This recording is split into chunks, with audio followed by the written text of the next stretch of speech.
আলাইকুম সবাই কেমন আছেন? আশা করি সবাই অনেক বেশি ভালো আছেন। আলহামদুলিল্লাহ আমরাও ভালো আছি।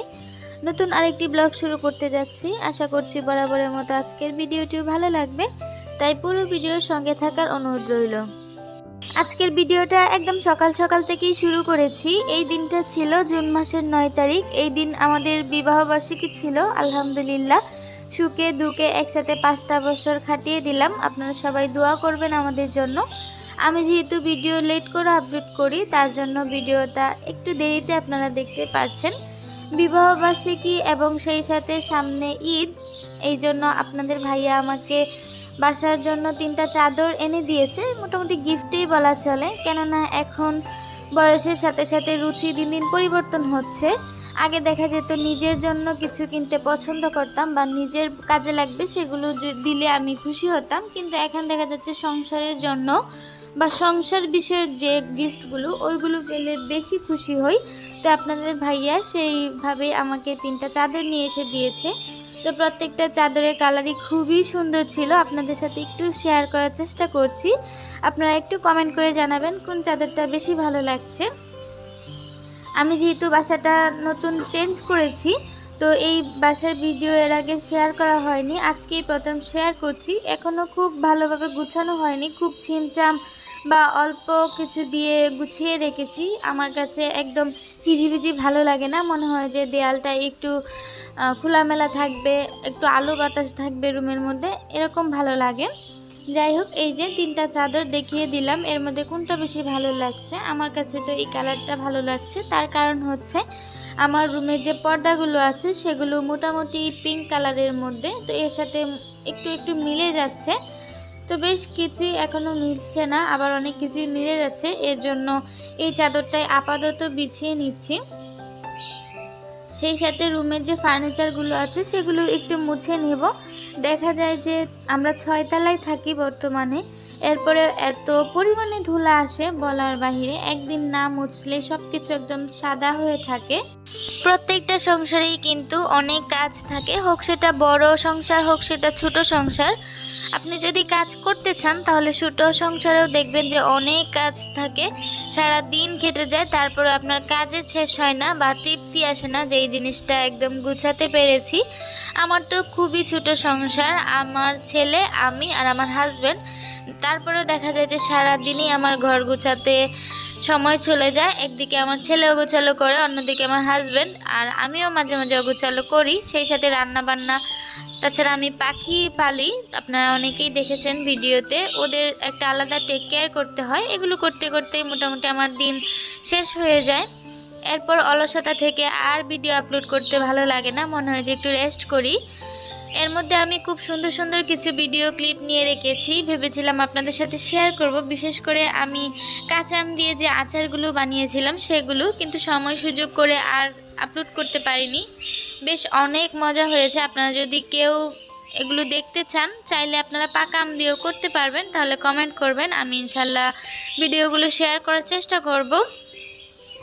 এই তো ঘর ঝাড়ু দিয়ে মুছে পরিষ্কার করে নিয়েছি। এখন দেখতে বেশ চোখে শান্তি লাগছে। আসলে চোখের শান্তি লাগলেই সেটা মনেরও শান্তি। যে জিনিসটা চোখের দেখাতে সুন্দর লাগে সেটা মন থেকেও ভালো লাগে, আমি বিশ্বাস করি। এই তো পুরো ওয়ালগুলো এখনও ফাঁকা আছে, আর পুরনো জিনিসপত্র দিয়েই মোটামুটি ঘরটাকে গুছিয়ে নিয়েছি। যেহেতু বাসা চেঞ্জ করেছি, এরপরে আর আপনাদের সাথে নতুন বাসার ভিডিও শেয়ার করা হয়নি, তাই ভাবলাম আজকে ছোট্ট করে একটু শেয়ার করে দিই নতুন বাসাটা আপনাদের সাথে। এই বাসায় আসার পর কোনো কিছু সেভাবে কেনা হয়নি। পুরাতন বাসার যে পাপোশ তারপর জিনিসপত্র ছিল সেগুলোই ব্যবহার করছি। আলহামদুলিল্লাহ এতে করেও ভালো লাগছে। এই তো ড্রয়িং ডাইনিং স্পেস থেকে আমার রুমটা হাতের বাম দিকে। এই রুমটা বেশ বড়, এর জন্য এই রুমটাই আমরা বেডরুম হিসেবে ব্যবহার করছি। তবে এই রুমের বারান্দা প্লাস বাথরুম দুইটাই ছোট অন্য রুমের বাথরুমগুলো থেকে, তবে এতটা ছোট না, মোটামুটি চলে আলহামদুলিল্লাহ। এই তো সব কিছু গুছিয়ে নেওয়ার পর ফাইনালি এরকম লাগছে দেখতে। আপনারা কমেন্ট করে জানাবেন কিন্তু যে রুমটা কেমন লাগছে বা নতুন বাসাটা আপনাদের কাছে কেমন লাগছে। আর এই সাইডটাতে ট্রেডমিলটা রেখেছি, যেহেতু হাঁটা হয়, দেখা যায় যে বেডরুমে না রাখলে আর হাঁটতে ভালো লাগে না। অনেক সময় আত্মীয় স্বজন থাকে, অন্য রুমে ট্রেডমিলটা থাকলে হাঁটাটা একটু লজ্জা লাগে অন্যদের সামনে।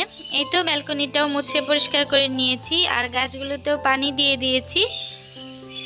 এখন বেশ অনেক ফুল ফুটে, আজকে একটু কম ফুটেছে, অন্য সময় দেখা যায় যে অনেক বেশি ফুল ফুটে থাকে আর ফুলের সাইজগুলো বেশ মাশাআল্লাহ অনেক বড় বড়। ওই যে আমি যে সারটা ব্যবহার করেছিলাম সেটার ফলে দেখা যায় যে গাছে এখনও একটা দুটো করে ফুল প্রত্যেক দিনই ফুটে। আপনারা যারা ওই ভিডিওটা দেখেননি তারা চাইলে দেখে নিতে পারেন, আমি ডেসক্রিপশন বক্সে লিঙ্কটা দিয়ে রাখবো। আর এই যে এখানে পেঁয়াজ ফুল বা রেইন লিলি যেটাই বলেন না কেন, ঘর সংসারের কাজ তো সারলাম, সারার পরে এখন বসে থাকার কোনো উপায় নেই, কারণ সকালবেলা নাস্তা করার পর এখন দেখা যায় যে 2 ঘন্টার মতো হয়ে গিয়েছে, বাচ্চাটাকে কিছু খেতে দিব, তো ভাবলাম একটু ফ্রেশ ফল কেটে দিই। এই যে একজন চাচার কাছ থেকে আমগুলো নিয়ে এসেছিল, একদম গাছ থেকে পেরে নাকি নিয়ে আসছে। তো আমটা ছুলার পরে আমি একটু অবাক হলাম, কারণ আমটা একদম সাদা দেখতে, হালকা মিষ্টি ছিল। তো মিষ্টি ছিল না বিদায় হয়তো বা সাদা ছিল, তো ভেবেছিলাম প্রথমে আয়ান খাবে, কিন্তু ও খেতে চায়নি, টক ছিল বলে। এই তো এগুলো মোটামুটি ক্লিন করে নিয়েছি। আর আলহামদুলিল্লাহ নতুন বাসায় আমার পাখির সেটআপ আপনারা যদি কেউ দেখতে চান বা আগ্রহী তাহলে কমেন্ট করবেন, ইনশাল্লাহ নেক্সট কোনো ভিডিওতে দেখিয়ে দিব।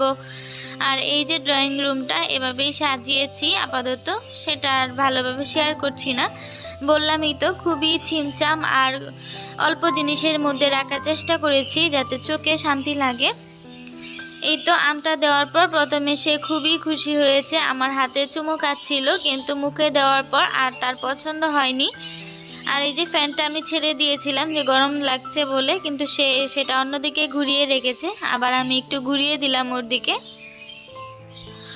ওদিক থেকে খেতে থাকুক, আমি আমার বাকি কাজগুলো করে নেই। আমটা যদি মিষ্টি হতো তাহলে হয়তো বা নিজেই খেয়ে নিত, যেহেতু মিষ্টি না সেটা আর খাইনি। আমি চেষ্টা করেছিলাম খাওয়ানোর, কিন্তু সে পছন্দ করেনি, পরবর্তীতে আমি অন্য নাস্তা ওকে করে দিয়েছি।